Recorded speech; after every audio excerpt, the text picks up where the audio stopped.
Hello students, welcome to Shiny Maths. 10ஆம் வகுப்பு எடுத்துக்காட்டு 3.8 பார்க்கலாம். தீர்க்க அப்படின்னு கொடுத்துக்கிட்டு 3 சமன்பாடு கொடுத்துருக்காங்க. இங்கே நம்ம எக்ஸ் ஒய் இசட் அதோட மதிப்பை தான் கண்டுபிடிக்கணும். முதல் கொஸ்டின் எடுத்து எழுதிக்கலாம். இங்கே நமக்கு 1/x 1/y 1/z அப்படின்னு இருக்கு. இதை எப்படி எழுதிக்க போறேன்னா, ஃபர்ஸ்ட் 1/x அதை நம்ம p அப்படின்னு எழுதிக்கலாம். அடுத்து 1/y இதை qன்னு எழுதிக்கலாம். கடைசியா 1/z rன்னு எழுதிக்க போறோம். என்க அப்படியே இந்த சமன்பாடில் மாற்றி எழுதிருங்க. முதல் 1/x அதை நம்ம பீன்னு எடுத்துக்கிட்டோமா, மேலே p வரும். பைக்கு கீழே என்னது இருக்கு, 2. 1/x அதுக்கு பதில் pன்னு எழுதிக்கணும், அது மேலே தான் வரும். பைக்கு கீழே பாக்கி என்னது இருக்கு, 2 இருக்கா, அதை அப்படியே எடுத்து எழுதிருங்க. சென்டரில் ப்ளஸ். இதே மாதிரி 1/y அதை நம்ம qன்னு எடுத்துக்கிட்டோம், மேலே q வரும். பைக்கு கீழே பாக்கி 4 இருக்கு, மைனஸ். இனி 1/z அதை 6ன்னு எடுத்துக்கிட்டோம். பைக்கு கீழே பாக்கி 3 இருக்கு, சமம் 1/4 அது அப்படியே வரும். இப்போ பைக்கு கீழே நம்பர் எதுவுமே இருக்கக்கூடாது. அப்போ கீழே உள்ள நம்பருக்கு மீச்சமாக கண்டுபிடிக்கணும். 2 4 3 சைடில் கண்டுபிடிக்கிறேன். 2, 4, 3. இப்போ இது ரெண்டுமே 2ஆம் வாய்ப்பாடில் வரும். அப்போ ஓர் 2 2. இனி ஈர் 2 4. 3 2ஆம் வாய்ப்பாடில் வராது, அதனால அதை அப்படியே எடுத்து எழுதிருங்க. இனி மறுபடியும் 2 இருக்கு, அப்போ 2ஆம் வாய்ப்பாடு 1 அப்படியே இருக்கட்டு. ஓர் 2 2. 3 வராது, அதை எழுதிருங்க. அதாவது எல்லாத்தையும் 1 1 1 இப்படி மாற்றணும். இப்போ 3 தானே பாக்கி இருக்கு, 3ஆம் வாய்ப்பாடு போகும். 1, 1, ஓர் 3 3. எல்லாமே 1 1 1 அப்படி ஆயாச்சு. இப்போ சைடில் உள்ளதை பெருக்குங்க. 3 2 6 6 2 12. இப்போ என்ன பண்ண போறோம்னா, 12ஆல 2 பக்கமும் பெருக்க போறோம். எழுதிக்கலாம். இருபுறமும் 12ஆல் பெருக்குங்க. 12ஐயும் பியையும் பெருக்குனா 12 p. பைக்க கீழே 2 பிளஸ். இனி 12ஐயும் qஐயும் பெருக்குனா 12 × q. பைக்கு கீழே 4 மைனஸ். 12ஐயும் rஐயும் பெருக்குனா 12 × r. பைக்கு கீழே 3 இஸ் ஈக்குவல் டு 12ஐயும் 1ஐயும் பெருக்குனா 12 தான். பைக்கு கீழே 4. கேன்சல் பண்ணலாமா? ஓர் 2 2 6 2 12. இதுக்கு மேலே கேன்சல் பண்ண முடியாது. அப்போ மேலே பாக்கி என்னது இருக்கு, rp. பைக்கு கீழே 1ன்னு எழுதாண்டா, பிளஸ். இனி 4ஆம் வாய்ப்பாடு ஓர் 4 4 3 4 12. இப்போ மேலே பாக்கி என்னது இருக்கு, 3q மைனஸ். ஓர் 3 3 நான் 3 12. மேலே பாக்கி 4 × r இருக்கு, சமம் ஓர் 4 4 3 4 12. மேலே பாக்கி 3. இதை இப்போ சமன்பாடு 1ன்னு எடுத்துக்கலாம். இனி இரண்டாவது சமன்பாடு. ஃபர்ஸ்ட் 1/x அதை நம்ம எப்படி எழுதிக்கலாம், pன்னு எழுதிக்கலாமா, சமம். அடுத்து 1/y இதை நம்ம q அப்படின்னு எழுதிக்கிட்டோம். இப்போ பைக்கு கீழே பாக்கி என்னது இருக்கு, 3 இருக்கு. இப்போ அந்த 3ஐயும் pஐயும் பெருக்கணும், என்ன கிடைக்கும், 3p. வகுத்தல் இருக்குது, அங்கே போச்சுன்னா பெருக்கல் ஆயிடும், அதனால பெருக்கணும். இங்கே பாக்கி என்னது இருக்கு, q இருக்கு. அப்படியே மாற்றி எழுதிருங்க. ஃபர்ஸ்ட் q எழுதிக்கோங்க. சமத்துக்கு அந்த பக்கம் 3p. இப்படி மாற்றும் போது குறியீடு மாறாது. இதை இப்போ சமன்பாடு 2ன்னு எடுத்துக்கலாம். இனி கடைசி சமன்பாடு 1/x 1/xஐ pன்னு எடுத்துக்கிட்டோம். அடுத்து சென்டரில் மைனஸ் இருக்கு. இனி 1/y அதை நம்ம qன்னு எடுத்துக்கிட்டோம். பைக்கு கீழே பாக்கி என்னது இருக்கு, 5 இருக்கு. அப்புறம் ப்ளஸ் இருக்கு. இனி 1/z அதை நம்ம 6ன்னு எடுத்துக்கிட்டோம். மேலே என்னது இருக்கு, 4 இருக்கு. 4 தான் ஃபர்ஸ்ட் எழுதணும். அடுத்து 1/zஐ 6ன்னு எடுத்துக்கிட்டோம், சமம். இப்போ இது கலப்பு பின்னத்தில் இருக்கு, இதை தகா பின்னமாக மாற்றணும். அதுக்கு என்ன பண்ணணும்னா, இந்த 15ஐயும் 2ஐ பெருக்கணும். 15 2ஐ பெருக்கினா 30.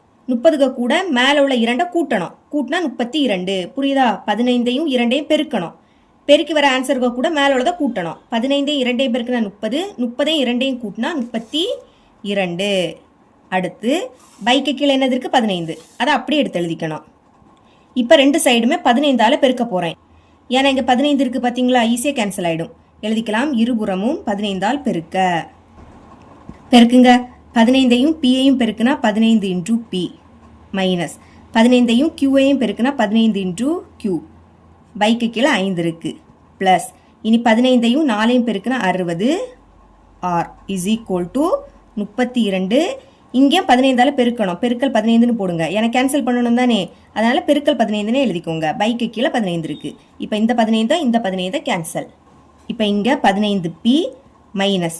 ஓர் 5 5 3 5 15. 5ஆம் வாய்ப்படி கேன்சல் பண்ணோம். இப்போ மேலே பாக்கி என்னது இருக்கு, 3q. பைக்கு கீழே 1ன்னு எழுதாண்டாம், பிளஸ் 60 × r அது அப்படியே இருக்கட்டு. இங்கே பாக்கி 32ன்னு இருக்கும். இது இப்போ சமன்பாடு 3. இப்போ qவோட மதிப்பை சமன்பாடு 3ல் பிரதியிட போறேன். எழுதிக்கலாம்.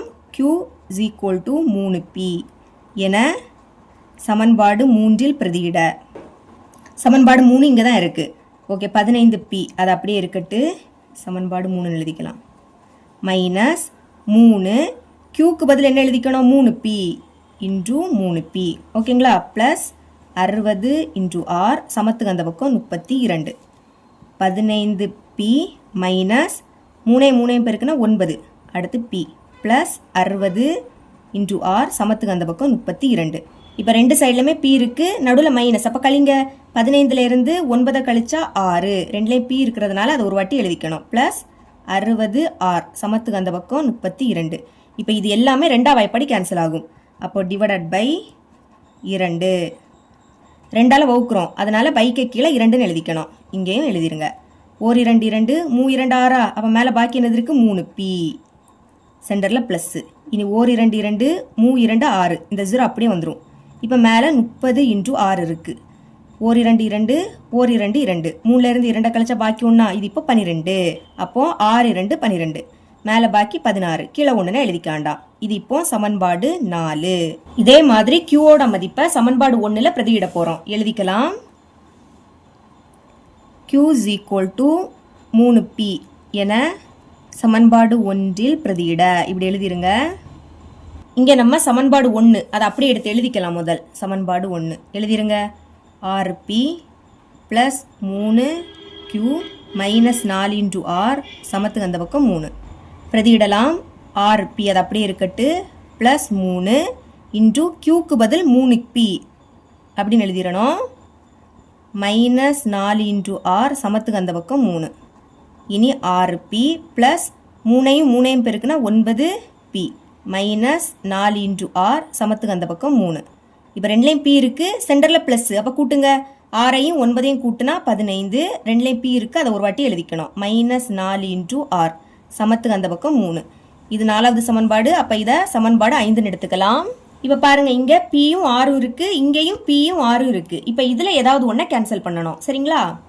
pயை கேன்சல் பண்ணலாம் தான் ஈஸியாக இருக்கும் இங்கே pக்கு முன்னாடி 3 இருக்குது இங்கே pக்கு முன்னாடி 15 இருக்குது அப்போ 3 எதால பெருக்குனா 15 மாறும் 5ஆல பெருக்குனா 3 5 15 தானே அதனால சமன்பாடு 4 5ஆல பெருக்க போகிறேன் அப்போ தான் இது 15p அப்படின்னு ஆகும் எழுதிக்கலாம் சமன்பாடு 4 பெருக்கல் 5 பெருக்குங்க i3 15 அடுத்து இந்த p ப்ளஸ் i3 15 இந்த 0 அப்படியே வந்துடும் 6 எடுத்து எழுதிருங்க இப்போ 5ஐயும் 16ஐயும் பெருக்குனா 80 அப்படின்னு கிடைக்கும் இதுக்கு கீழே சமன்பாடு 5 இது அப்படியே எடுத்து எழுதிக்கலாம் இது அப்படியே இங்கே கீழே எடுத்து எழுதிருங்க 15p மைனஸ் 4r சமம் 3 ஒரே குறியீடில் இருந்தனா கேன்சல் பண்ண முடியாது அப்போ குறியீடை மாற்றலாமா முன்னாடி குறியீடு இல்லாட்டா ப்ளஸ் இருக்குன்னு அர்த்தம் ப்ளஸ் மைனஸ் ஆகிடும் மைனஸ் என்ன ஆகிடும் ப்ளஸ் ஆகிடும் இதுவும் ப்ளஸ்ஸாக இருக்குது அது மைனஸ் ஆகிடும் plus 15p minus 15p cancel இது ரெண்டுமே ப்ளஸ் கூட்டுங்க 150ஐயும் 4ஐயும் கூட்டினா 154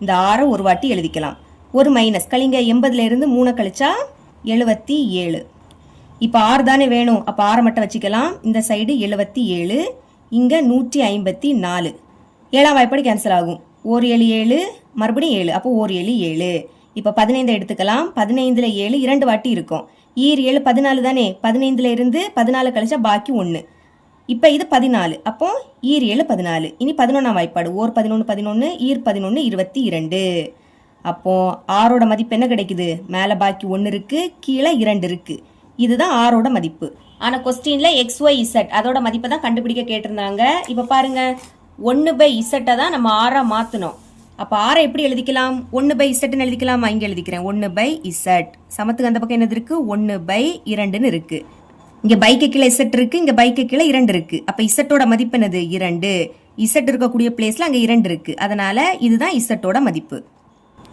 இனி ஆரோட மதிப்பை சமன்பாடு 5ல் பிரதியிட்டா பியோட மதிப்பு கிடைக்கும் பினா 1/x அப்போ எக்ஸோட மதிப்பை ஈஸியாக கண்டுபிடிக்கலாம் எழுதியிருக்கேன் பாருங்க r is equal to 1/2 என சமன்பாடு 5ல் பிரதியிட அப்படி எழுதிக்கிட்டு சமன்பாடு 5 எடுத்து எழுதியாச்சு பிரதியிடலாம் 15p அது அப்படியே இருக்கட்டு -4 இனி இடையில எதுவும் இல்லாட்டா பெருக்கல் இருக்குன்னு அர்த்தம் ஆரோட மதிப்பு என்னது 1/2 அப்போ அதுக்கு பதில் 1/2 எழுதிக்கலாம் சமத்துக்கு அந்த பக்கம் 3 இப்போ 15p அது அப்படியே இருக்கட்டு மைனஸ் 2ஆம் வாய்ப்பாடு கேன்சல் ஆகும் 1 2 2 ஈர் 2 4 இனி கேன்சல் பண்ண முடியாது அப்போ மேலே உள்ளதையும் பெருக்கிருங்க ஈர் 1 2 பைக்கு கீழே 1ன்னு எழுதாண்டாம் சமத்துக்கு அந்த பக்கம் 3 இருக்கு பியோட மதிப்பு தான் வேணும். அப்போ இங்கே 15p அது அப்படியே இருக்கட்டு. அந்த சைடு 3 -2 அங்கே போச்சுன்னா +2 மாறும். -2 இங்கே வந்துன்னா +2.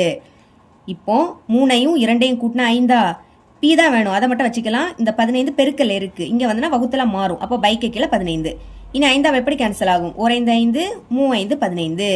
இதுக்கு மேலே கேன்சல் பண்ண முடியாது. அப்போ மேலே பாக்கி 1 இருக்கு, கீழே என்னது இருக்கு? 3 இருக்கு. இப்போ பியோட மதிப்பை கண்டுபிடிச்சிட்டோமா? இதை வச்சு எக்ஸோட மதிப்பை ஈஸியாக கண்டுபிடிக்கலாம். ஃபர்ஸ்ட் நம்ம 1/x தான் பியா மாற்றணும். இப்போ பிக்கு பதில் என்ன எழுதிக்கலாம்? 1/xன்னு எழுதிக்கலாமா? சமத்துக்கு அந்த பக்கம் என்னது இருக்கு? 1/3 இருக்கு. எக்ஸோட பிளேஸ்ல அங்கே என்னது இருக்கு? 3 இருக்கு. அப்போ எக்ஸோட மதிப்பு 3. இனி நான் பியோட மதிப்பை சமன்பாடு 2ல் பிரதியிட போறேன். ஓகேங்களா? எழுதியிருக்கேன் பாருங்க. p = 1/3 என சமன்பாடு 2ல் பிரதியிட அப்படி எழுதிக்கிட்டு சமன்பாடு 2 எடுத்து எழுதியாச்சு. Okay, q = 3 × p. பியோட மதிப்பு என்னது? 1/3. பிராக்கெட் வேண்டாம், பெருக்கல் போட்டுருங்க. இடையில எதுவும் இல்லாட்டா பெருக்கலும் போட்டுக்கலாம், பிராக்கெட்டும் போட்டுக்கலாம். நான் இங்கே பெருக்கல் போட்டுக்கிறேன். இப்போ பிக்கு பதில் என்ன எழுதிக்கணும்? 1/3. இப்போ பாருங்க, இந்த 3 கேன்சல் ஆயிடுமா? மேலே பாக்கி 1 இருக்கு. இதுதான் என்னது? q-ஓட மதிப்பு. நம்ம ஃபர்ஸ்ட் 1/y தான் q-ன்னு எழுதிக்கிட்டோம். இப்போ q-க்கு பதில் என்ன எழுதிக்கலாம்? 1/y-ன்னு எழுதிக்கலாமா? அந்த சைடு 1 இருக்கு. பைக்கு கீழே எதுவும் இல்லாட்டா 1 இருக்குன்னு தானே அர்த்தம். அப்போ y-ருடைய பிளேஸ்ல அங்கே என்னது இருக்கு? 1 இருக்கு. y = 1. இப்போ எல்லா மதிப்புமே கண்டுபிடிச்சிட்டோம். ஃபைனலாக தீர்வுகள் இப்படி எழுதி எல்லா மதிப்பையும் எழுதிருங்க. எக்ஸோட மதிப்பு என்ன கண்டுபிடிச்சோம்? 3. ஒய்யோட மதிப்பு 1. இசட்டோட மதிப்பு 2ன்னு கண்டுபிடிச்சோம். இவ்வளோ தான் இந்த சம்.